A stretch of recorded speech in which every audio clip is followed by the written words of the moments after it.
Chipi, y después tenemos a Hugo Cachorro Godoy, bienvenido, ¿eh? ¿Cómo andamos? Hola, ¿qué tal? No, digo Chipi.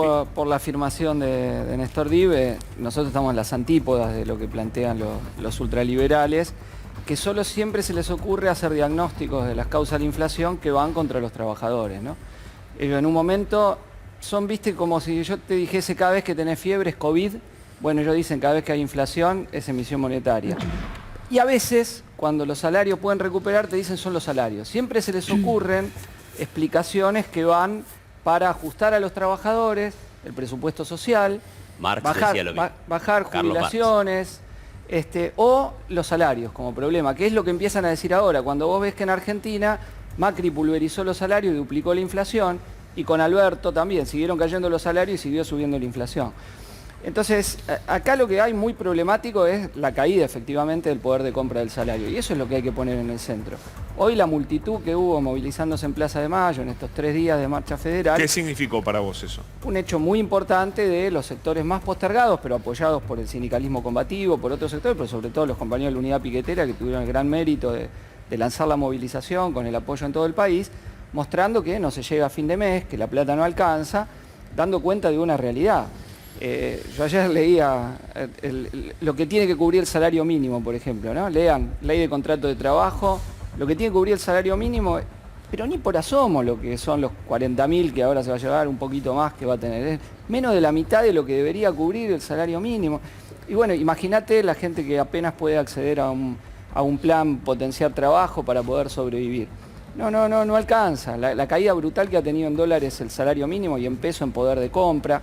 Incluso si vos lo comparás históricamente, del 74 a la fecha, vos tenés la mitad. O sea, cada laburante del 74 a la fecha tiene hoy la mitad de lo que tenía. O sea, ha habido una guerra del capital Bueno, pero contra el perdóname, trabajo. por eso en esa época podías aspirar a comprarte una casa y hoy, Hoy ni a palos. Ni olvides la proporción del salario, que es pagar un alquiler, ni hablar comprar una casa, pagar un alquiler es cada vez creciente, y entonces vos tenés esta situación crítica. Entonces, ante eso, ¿qué vas a hacer? Lo primero es defender el salario.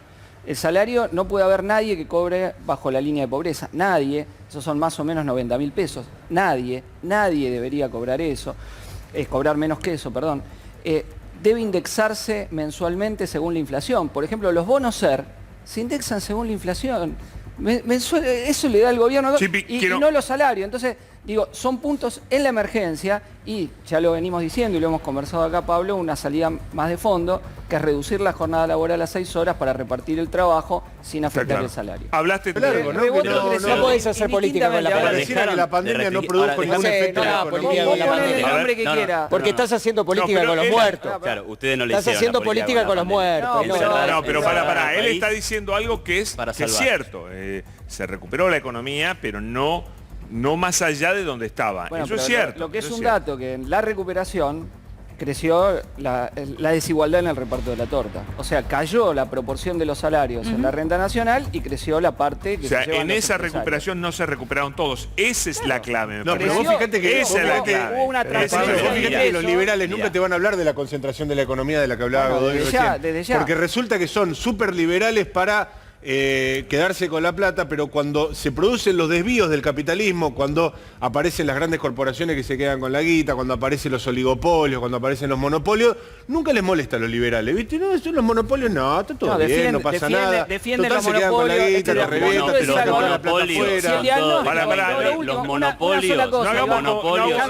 una sola cosa. Para que en una te economía como toca la Chipi, Argentina. y Sí, después pero después vos. me gustaría comentarte algo. Una sola Un cosa minuto, digo y Iván. después me decís, Dale, mirá, dale. a ver, si coincidimos que esa fue la dinámica, o sea, que el crecimiento fue para los sectores empresariales y en detrimento de los trabajadores, eso no se cambia sino con la lucha y la movilización, y esa es la importancia de la movilización que estuvo hoy, de otras acciones de lucha, y contrasta con la dirigencia sindical. ¿Dónde está la CGT cuando te han pulverizado el salario? ¿Dónde está? No existe más. Entonces, aunque un gremio pueda conseguir el 60, el 61, el 62%, los de abajo, ¿cómo tirar? Acá lo que hubo hoy debería ser parte de un plan de lucha del conjunto de la clase trabajadora que empiece con Teléfono un paro para nacional, Godoy. que le marque a la clase dominante y al gobierno, obviamente. que está Chipi, buen llevando punto, adelante el buen ajuste. punto. Quiero que lo conteste Godoy. ¿Qué pasa con los sindicalistas? Dice Castillo, dice, no están defendiendo el salario. Nosotros hay sindicalistas y hay sindicalistas. como hay políticos y hay políticos. ¿Vos de qué sindicalistas estás?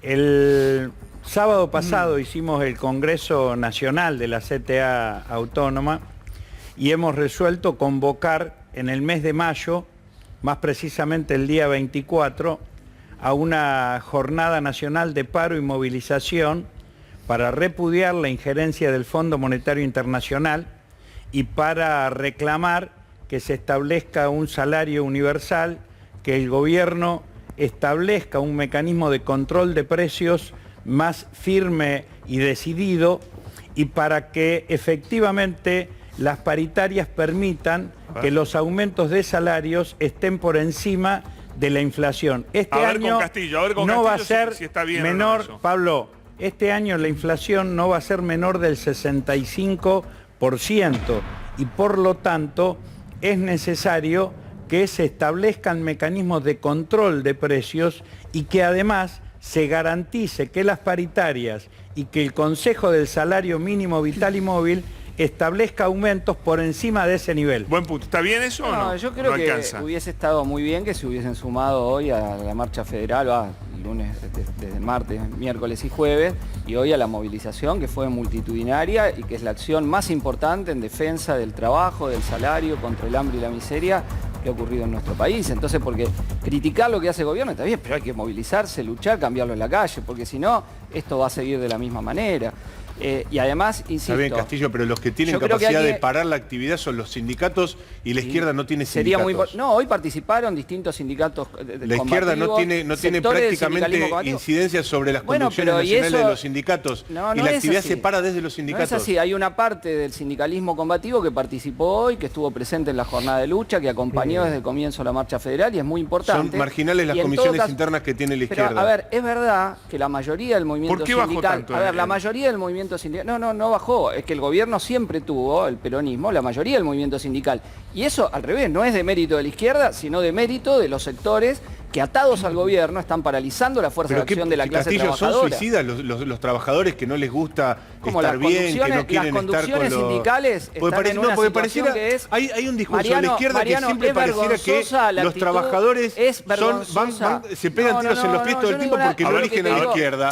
Y la verdad que la izquierda no les ofrece a los trabajadores una solución superadora. Es vergonzosa la actitud de la CGT, que cuando la tendencia ha sido en todos los últimos años una caída brutal del salario, pero no tomó ni un chasquibún. Igual no estamos hablando estrictamente de la CGT, porque acá estamos hablando de la CTA, estamos hablando de la CTA de los trabajadores, estamos hablando de sectores de la CGT que pueden tener una posición distinta respecto a la cúpula. Lo que digo es que pareciera ser que hay una demonización de la izquierda hacia los sindicatos peronistas, y la verdad que los trabajadores no eligen sindicatos, no eligen conducciones de izquierda. De los sindicatos centenaria discusión, perdón. Pero los trabajadores, Pablo, no eligen a sindicatos a los empresarios le tocan a los empresarios agrarios, por ejemplo, un puntito de retención. Acá te pulverizan el salario y la CGT no existe. Chipi, dame un minuto. Tenés que ir a un programa de estabilización con esa receta. Del programa de estabilización? Porque me acaba ¿Y qué hace con el déficit? ¿Qué hace con la emisión? Mucho ruido, una cosa que él dijo. Como que empezó a decir, che, si suben mucho los salarios, ojo. No dije eso. ¿Cómo puede ser? No dije eso. Dije que no hay que indexarlos. ¿Y cómo no hay que indexarlos? Mensualmente. Pero es peligroso, pero no le ganás, perder más el salario. Chipi, no le ganás la carrera. Entonces sigue perdiendo el salario frente a la inflación. No, a menos que crezca mucho. ¿Cómo hace que no pierda? Sabemos que hay una liebre que corre más rápido. ¿Cómo hace que no pierda? Hagamos que la otra corra rápido también. ¿Cómo hace que no pierda? Le sacaste al león de la jaula, le abriste la puerta a la inflación y así estamos. Bravo por emitir, aplaudieron el aumento del gasto, aplaudieron la emisión monetaria, ahora sufrimos las consecuencias. Listo. Ustedes tienen una teoría que es lo siguiente, es como que yo soy un médico y alguien tiene fiebre, y entonces yo le digo que siempre tiene fiebre por lo mismo, ¿no? Porque la inflación es una expresión de desequilibrio. Entonces, vos tenés fiebre, lo que decía antes, siempre tenés COVID. No, a veces tengo una infección, puede tener apendicitis, esto, lo otro. Bueno, la inflación es lo mismo, no tiene una única causa que siempre se da por lo mismo. En cambio, los economistas liberales siempre te dicen lo mismo y a veces te dicen otra. Bueno, Chipi, una cosa. Tripliquemos la base monetaria, entonces. No estamos avanzando mucho. Yo simplemente quiero decir es esto.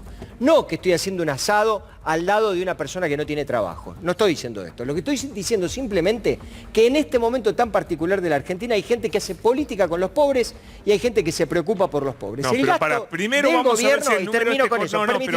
Permitime cerrar con el gasto. No, porque si no cierro con el gasto, ahora vamos, son 60.000 millones de pesos. No es el único momento.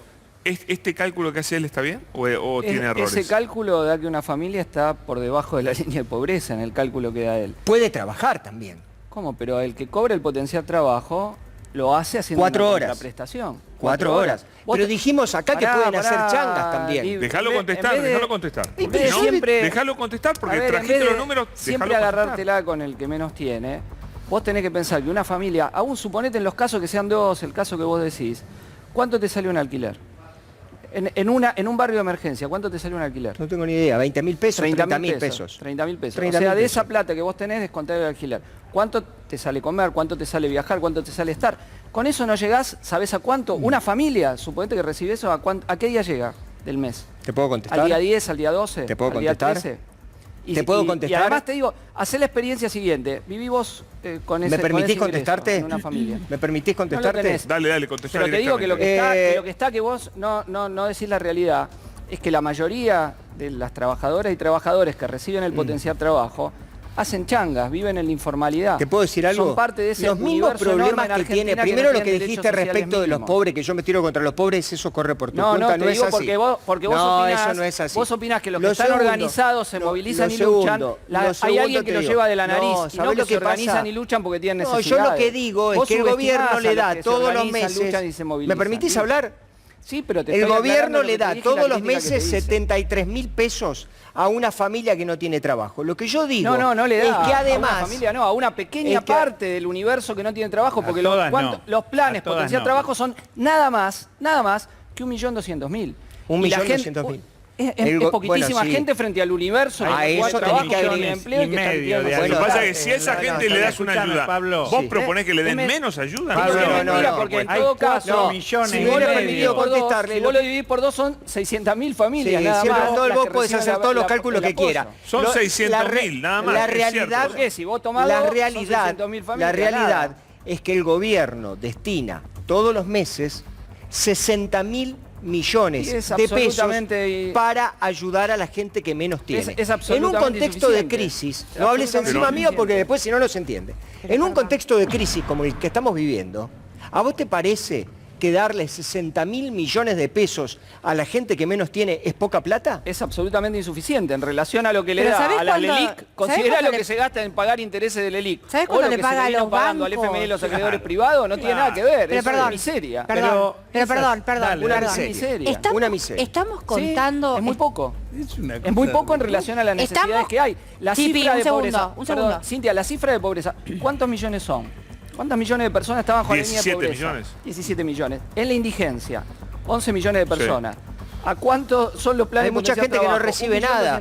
Hay mucha gente que no recibe nada y que no marcha y que se la rebusca como puede. ¿Cómo? Pero la pobreza en la República Argentina. Pero vos pensás que la pobreza luchan y consiguen algo, ¿no? De quien no consigue nada. Pero vos pensás que la pobreza la inventó Alberto Fernández. Pero ¿cómo voy a decir eso? La pobreza viene en la República Argentina hace 50 años. Igual, Néstor, hay un fenómeno, perdón, Chipi, hay un fenómeno que atraviesa, hay un fenómeno que atraviesa toda la política de ingresos, tanto la cuestión asistencial por parte del Estado como la cuestión salarial. Vos al tener la dinámica inflacionaria que estás teniendo, un mes te alcanzó con los planes sociales, al mes siguiente ya no te alcanzó. Y la verdad que el gobierno está muy lejos de haber indexado la ayuda social de modo tal de que llegue en tiempo y forma, en términos de ingresos, en términos alimentarios, porque también lo hemos hablado acá en varias oportunidades, hablando con gente que se encarga de comedores, que reciben cada vez comida en menor cuantía, con menor calidad nutricional, con menor cantidad de proteínas, etcétera, etcétera. Entonces, todo eso, en la medida en la que avanza la inflación, de nuevo, la inflación, el proceso histórico de la escalera versus el ascensor, la inflación te barre cualquier política social en la medida que no se actualiza en el mismo plano. Parte de esto, las restricciones que tenés para, por ejemplo, no ser un poco más generoso con las partidas presupuestarias para asistencia alimentaria, es producto de que tenés una restricción operativa hoy en el marco del programa con el Fondo Monetario. Y lamentablemente eso, ahí convalido lo que dice Néstor, no nació con esta administración, ¿no? Es la herencia de Macri. Hoy hay que poner en valor la aprobación, la media sanción de este proyecto para la constitución de un fondo nacional para fondear, para hacer frente al pago de la deuda externa, ¿no? Iván, ¿vos qué pensás de esto que se está discutiendo? No, bueno, digamos, si se quiere aumentar una partida presupuestaria para alimentos, hay que ver de qué otro lado recortás. Nunca va a ser algo muy significativo. O sea, el asistencialismo propiamente dicho es el 2% del PBI, o sea, no es una cifra significativa. Lo que pasa es que obviamente hay restricciones presupuestarias que tenés que respetar, habrá que sacárselo a otro lado del gasto, digamos, ¿no? Ahora, pero no estás en contra del gasto social. pero es que no es el problema fundamental de la Argentina. O sea, digamos, el gasto público está en 30 y pico % del PBI, y el gasto asistencialista puro de dar alimentos, de evitar que te caiga del mapa, es muy pequeño. No pasa por ahí, no pasa por la asignación universal por hijo, no pasa por planes alimenticios. No, ese no es el problema del gasto público de la Argentina. Es los subsidios energéticos, las empresas estatales, el gasto social, jubilaciones. La verdad es que se ha hecho un desastre con las jubilaciones en Argentina. Y bueno, regalamos lo que no teníamos. Hoy pagamos la fiesta. Para no yo no quiero que quede una discusión falsa, las jubilaciones porque... pagan... los jubilados pagan todos los meses las moratorias. No se regalan, es mentira. No. El sistema está es mentira, listo. Es mentira que se regalan las jubilaciones. No, ¿cómo que no basta de decir que se regalan las jubilaciones. Cuando vos ¿Cuánto sale un jubilado? ¿Cuánto sale un jubilado y cuánto sale un juez? Cuando vos incluís a alguien... ¿Cuánto sale un jubilado y cuánto sale un juez? Está perfecto, ¿Qué recortamos? Por mí que paguen los jueces, pero bueno, cuando vos incluís a... No se regalan las jubilaciones. Cuando vos incluís a alguien que no tiene aportes, está regalando plata. No se regalan las jubilaciones, entran en moratoria, no se regalan. Vamos a una pausa, un minuto. Dale, rapidísimo, y tengo que hacer la pausa. Quienes se movilizaron y nosotros no queremos que la gente viva eternamente de un plan. El reclamo es trabajo genuino, y en ese sentido vuelvo a insistir, ¿por qué no se recorta la jornada laboral a 6 horas solo en las grandes empresas? Las 12.000 principales empresas de Argentina, 1 millón de nuevos puestos de trabajo, por eso se está peleando. Esa es la propuesta de la izquierda, está clarísimo. Señores, pausa, ya venimos en un segundo. Tipi, cortísimo, te pido, Iván también, cortísimo. No, digo, la mejor hipótesis de lo que presenta él son 30.000 pesos menos de lo que es una canasta familiar de pobreza, entonces... Es claro que es insuficiente para cualquier familia, e insisto, clarísimo. El reclamo en las calles es lo que puede modificar la situación. La gente quiere trabajo genuino, quiere poder cubrir el costo de la canasta familiar, quiere poder llegar a fin de mes, y creo que la movilización de hoy fue un paso muy importante, y hay que exigir un paro y un verdadero plan de lucha para conseguir los reclamos de las y los trabajadores ocupados y desocupados.